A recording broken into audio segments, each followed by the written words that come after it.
Good evening and welcome to BronxTalk.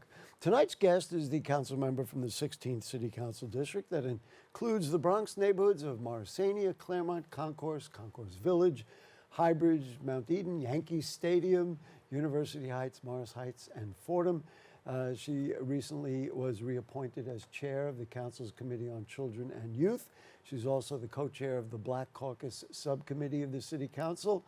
Tonight we've got a lot to talk about. We'll talk about how council work, concerns about the possibility of increased ICE presence in the city and in the Bronx, our new mayor, council speaker. We got a lot more. Please join me in welcoming back to BronxTalk Council Member Althea Stevens. Nice to have you with us. I'm happy to be back. Welcome back.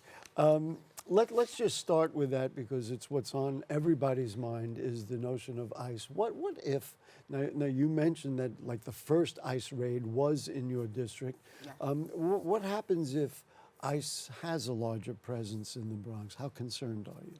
I mean, I think we're all concerned. My district has a large number of New Yorkers who reside in my district, whether they're from Latin descent or from African descent. And so my job, first and foremost, is always to make sure that they're safe and protected and understand that they're wanted there. And so we've been doing a series of things around like making sure folks have information, understanding and knowing their rights, helping other folks know how to support and protect those if those things are happening and things are unsafe. And so doing a number of trainings, but we're really not only trying to prepare ourselves, but the neighborhood at large of making sure they have all the information that they need to feel safe. You know, I was thinking about this because we've all seen, you and I were just talking about it, we've all seen what's going on TV and all over the country, really. If somebody's rights are violated, clearly violated, they had detained a senior citizen and brought him out in the cold, without giving him a chance to even put on clothes to get warm in -9-degree weather. Is there any recourse? Can you then sue? Can that person or people even bring a community lawsuit? What can be done if, in fact, somebody's rights have been actually verifiably violated? Absolutely. I think, we're seeing a lot of this stuff play out right in front of our eyes, but sometimes we don't follow the case to its totality. So things have been moving through the courts, but as we know, the courts are much slower than we would like. And so absolutely, which is why we're trying to make sure we are working with community members to stay safe, but make sure they're videotaping, make sure they're alerting folks when they know ICE is in the community, to make sure that we're all on the same page. And having witnesses is also going to be really important. Well, what's your sense about the NYPD? Are they prepared to be independent, or do you think that they're going to be complicit because it is, after all, the federal government? I mean, in various municipalities, there's a different way that the local police force, NYPD, we all know, we trust them, we know what they do here in New York, they're the best in the world as far as we can tell, but are they powerless in this situation? I mean, what's your sense? I don't believe that we're powerless in this situation. One, I believe, we're a sanctuary state. So that's number one. So we should not be colluding with the federal government around any exchanging of information and alerting them of what's going on. So they're not supposed to be coordinating at all. So that is the law. So NYPD, our hope is that they will be following the law to the letter.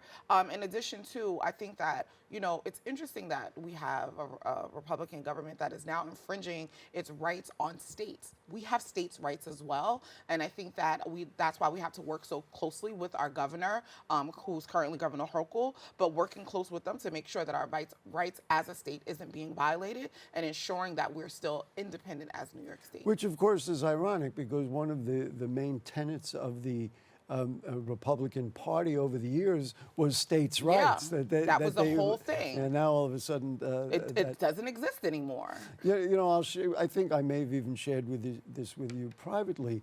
I'd never heard really the term DEI before this whole thing came up. And then I realized over the many years that we've done this program, and even the conversation, you've been on, this is your 8th appearance, we've had many conversations. The subtext of everything we talk about is what they call DEI. Yeah. I don't see how you could divorce the borough of the Bronx and say, well, now you can't do that. Because I didn't even know what we would talk about. I would know who we talk about because these are our friends, our neighbors, the people of the Bronx. Well, I think one of the biggest things that they've done is really put this negative connotation on DEI, which is diversity and inclusion and equity, which means is that you are looking for different perspective to have in all spaces.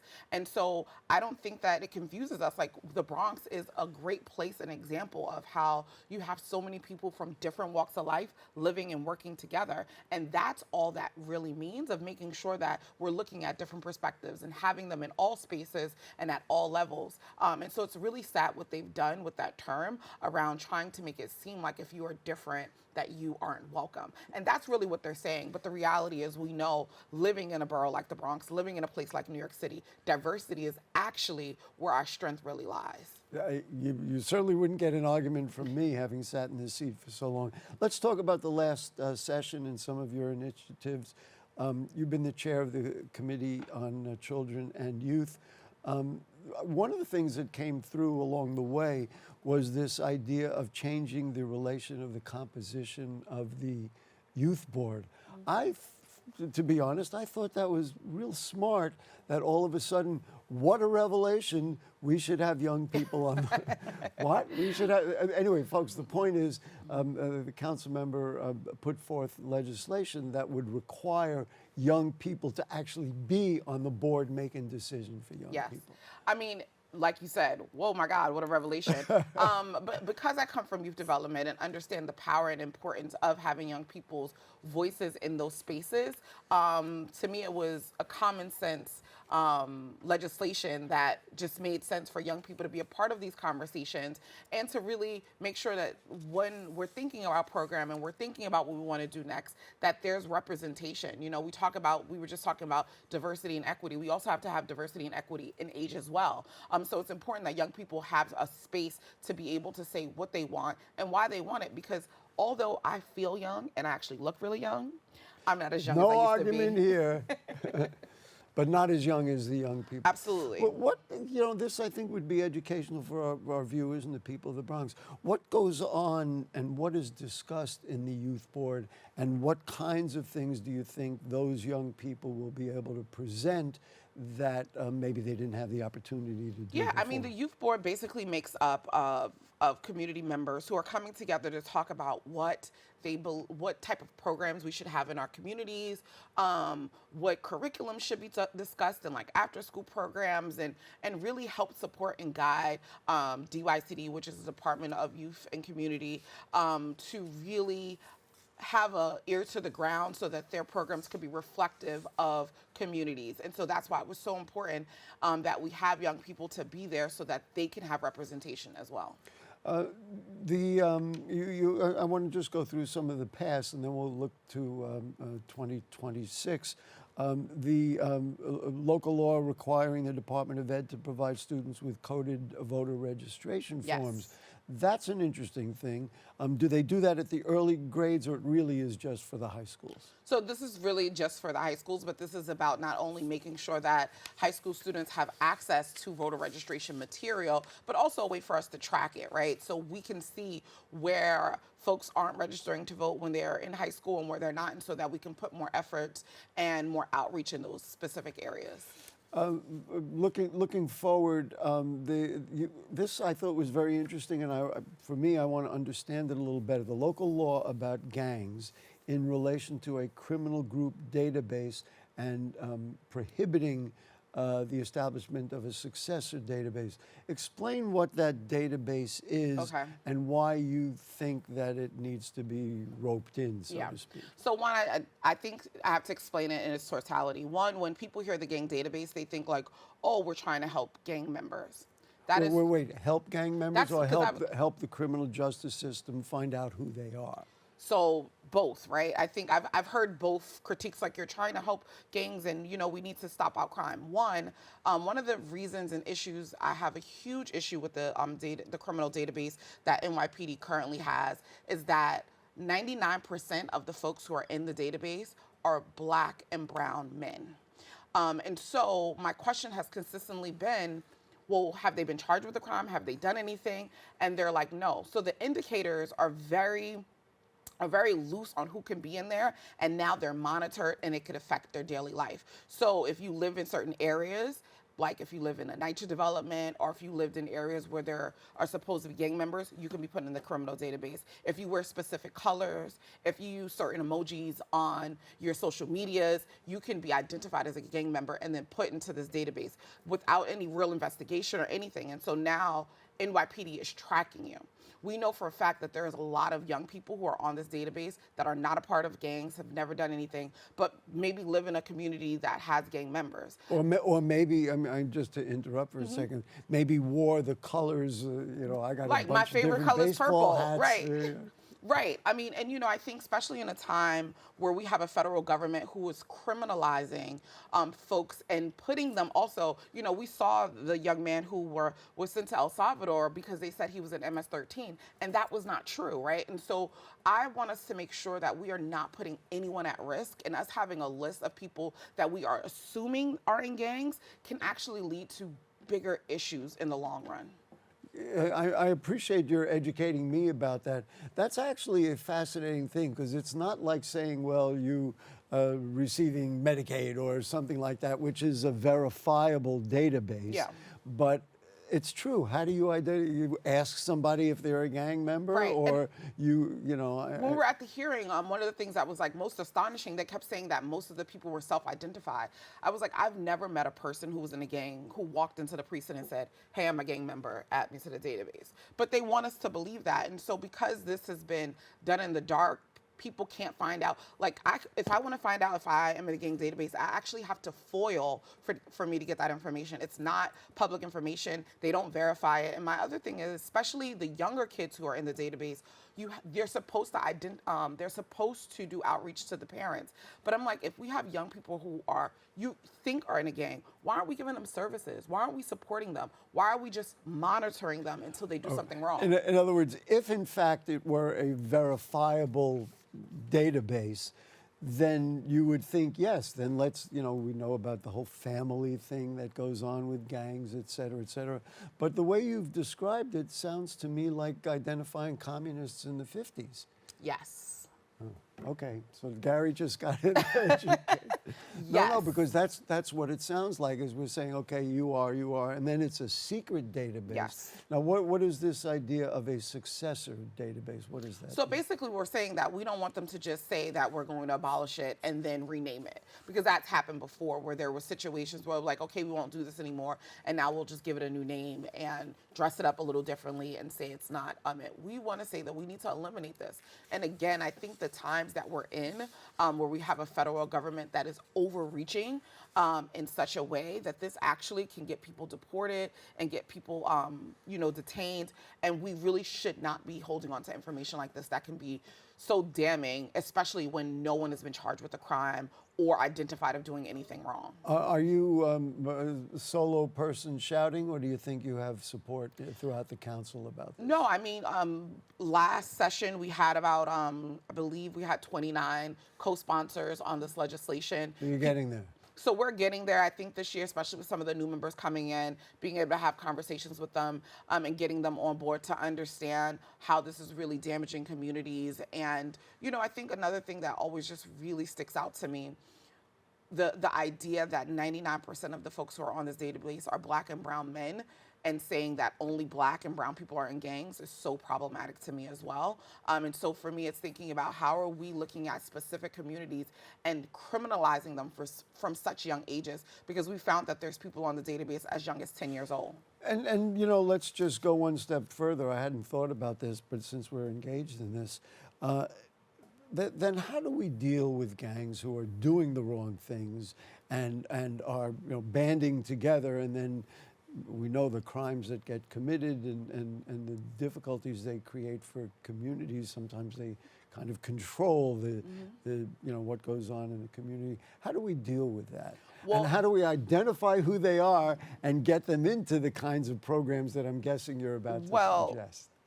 That's what I was going to say. One, I've worked in youth development for over 20 years, and I've worked with young people who folks considered gang members or who would end up in gangs. And the reality is, it was about giving them opportunity. And so, does this city have programs that are allowing kids the opportunities that they want? One of the things that I've been shouting from the rooftops about for the last 4 years is we do not have a workforce for young people. We have the highest unemployment rate since COVID for the ages, young people, the ages of 16 to 24, that continue to rise and no one's really addressing. I remember when I was 16 years old, I was able to get a job at my local supermarket. I worked at Godiva. I worked at Hallmark, aging myself. I don't even know if young people know what Hallmark is, but that's not the case for our young people anymore. They don't have those options because most places won't hire you until you're 18. And we only have summer youth employment. And so I really believe that one of the things that we can do is really create opportunities as local city government to have youth employment full year round for young people so they can have an option. I think we need to make sure that all of our community centers are open with people who are from the community, pulling them in, and work with our CMS groups. And those are people, CMS, which is crisis management system, who have people who've worked and come from these communities who may have had incidents with, gangs or arrested, coming into our communities and mentoring these young people to tell them not to get involved in those things. Do these kinds of courses or programs start in school, in high school, for example? Obviously, the notion of vocational training has been around for a long time. And all the CUNY colleges, certainly here at Lehman College and Hostos and Bronx Community College, are all about vocational training. I mean, I think one of the issues that I think as a council we've been talking about for the last 4 years is the actual lack of vocational schools at the high school level. So like you said, a lot of the CUNYs do have some sort of vocational training and occupancy. But if you think about it, even, in the 80s and 90s, there were vocational schools, right? I remember when Smith was the jewel of the Bronx, where all these young people could go there and become auto mechanics. And we've really gotten away from that so young people could have other paths. Let's shout out to BCC, which has a very, Yes. very serious auto mechanic program. Go ahead. Absolutely. And so thinking about how do we make sure that we're creating those paths. But again, I think we should have full year youth employment all year long, and we would be able to do that with young people. But then I think we need to have programs in school like Learn to Work, which is the LTW program where young people can go to school and get an internship, or Fair Futures, what my nephew was in, and he was able to get an internship at MasterCard, where he actually currently works full time as he's going to college. And so I think that we have to be creative about how we're reaching these young people and allow them to have different outlets for different type of young people. Can I assume that the new mayor is a partner philosophically in some of these kinds of initiatives, or is that making too much of an assumption? No, absolutely. I mean, I think I'm excited about the energy that Mayor Mamdani has brought to the city. I think one of the things that he's done already was able to get young people about being excited about government. Again, I think the way he ran his campaign and really used social media as a tool. And even today, I saw he did a new social media post about summer youth employment and telling young people that they need to get out because the applications are open. And so if you're interested in the ages of 15 to 24, you can apply for summer youth now. But I think that that's one of the beauties to see, someone like himself who's young himself and is able to come in and really reach that generation. And so I'm in constant conversations with him about what it looks like to expand these programs and to make sure young people have access. You suggested summer youth employment should be year-round. Maybe we should call it, instead of Workforce One, Workforce Y for youth. How about that? Listen, there you go. I was just calling it youth employment. I was saying youth employment so it can be all along, but I like youth Y. There you go. Can I assume you're happy with the governor's pledge to allocate nearly $1 billion more this year from existing revenue and another $425 million to expand child care across the city? Absolutely, I'm excited about it, but I want to. figured you were going to be jumping up and down. But there's and other. shouting. I am. I mean, for me, I think childcare is so important, and we have to make sure that families are able to work and sustain themselves. But in that same vein, I think that we have to make sure the programs that we already have in place, like the ACS voucher program, is also fully funded because we currently have a wait list of over 1,200 families waiting to get these vouchers. And I think that those programs also need just as much attention. And so that's why I'm really calling for everyone to make sure that we're looking at the full totality of the system and not just looking at parts of the system to make universal or to push, and then we're fighting against each other. Although the political reality is, you start this way, maybe that becomes a baseline, and then you can begin. I'm just guessing you can begin to expand the programs into other things. But I know you're never satisfied. You want to No, keep it's not that I'm never satisfied. I think it's just more for me. I'm always looking at things from a holistic perspective Clearly. and not just from program by program, because that just takes really long. And you don't want to take away from one group of young kids and then, give another and then have them fighting against each other. I think that's one of the things that I'm really trying to work on in government, because I come from nonprofit and understand how sometimes it feels like we're being put against each other. And it's like, how do we work and do this work holistically? You really foreshadowed my next question, and that is the new speaker has been called moderate. I never use those terms on this show. I never use, folks may notice, I never use liberal, I never use moderate, I never use conservative, because we just want to evaluate issues. Are you comfortable with her as the speaker?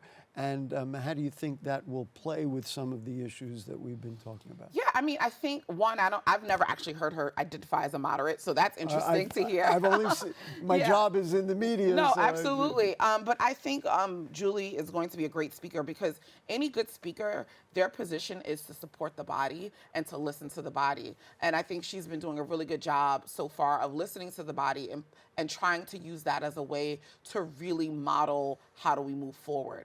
So I believe that, whatever because Adrienne also wasn't considered a progressive person either, but she had a progressive body. And so it was pushed in that direction because people really wanted to see change, and that's what she did and leaned in on her members. And she also had a mayor who was pretty far on the other side. Yes. And so it was relatively easy for her in that way to criticize. You mentioned new council members. We have 3 new in the Bronx, Justin Sanchez, Shirley Aldebol, and Elsie Encarnacion.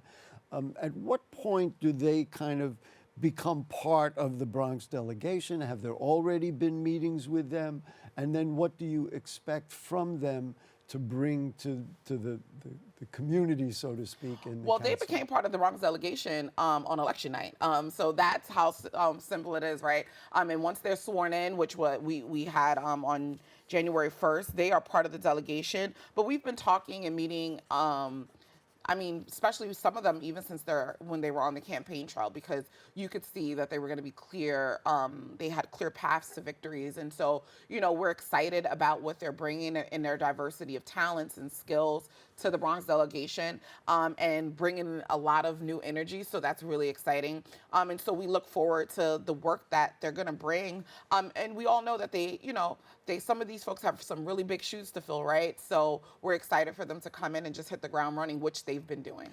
I saw very briefly, it was like I was flipping the channels, and I saw that the new mayor had just appointed a new parks commissioner, that is Tricia Shimamura. Yes. Was that you standing next to them? That was me. All right. So did you have a specific, were you just coincidentally there, or you in particular support this particular parks commissioner? How did that work? Well, I was invited. I saw you there. And I was invited. But I know you were the only people council member who was there. So Yes. go ahead. So I was invited. The High Bridge is part of my district, so I was really excited to be there. They did it on the High Bridge. They did it on the High Bridge, the oldest bridge in New York City. And so they invited me. It was my district. And yes, I absolutely support Shimamura. She's amazing. I actually met her when I was campaigning in 2021. She was also a candidate. And so we've stayed in touch. I'm really excited to see what she's going to bring to this new position. I think Iris did an amazing job as commissioner, but I love that she's retiring happy and healthy and able to really, have life number 2 for herself. Do you think that we're going to be able to get to the 1% parks funding that advocates have been talking about now for years? And Mayor Adams said he would do it, but he never really got to it. I absolutely know that we can get to the 1%. You know, I think that when we look at parks, we have to look at it from a public safety standpoint, from a healthcare standpoint.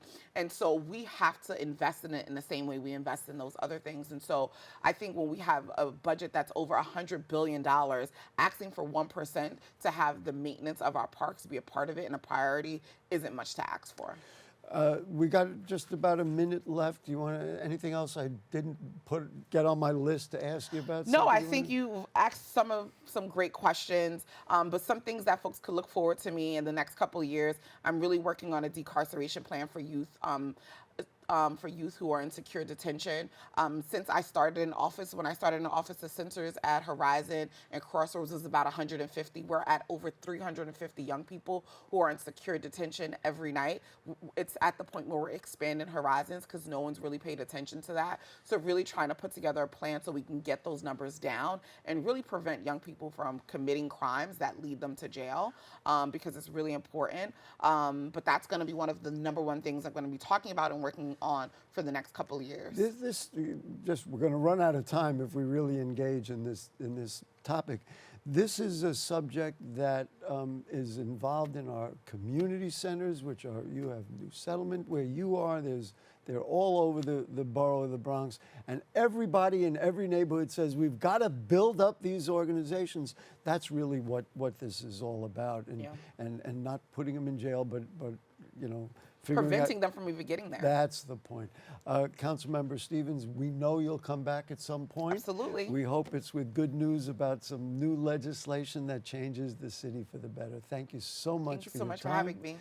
And that concludes tonight's program. We do want to thank our producer, Ray Pagnucco, does a great job. And we have a great Bronxnet production and editing crew. And of course, to you too, it's always about the people of the Bronx. And we'll see you next week. It'll be one of her colleagues, Council Member Eric Dinowitz will be with us next week. That'll be it. See you then. Good night.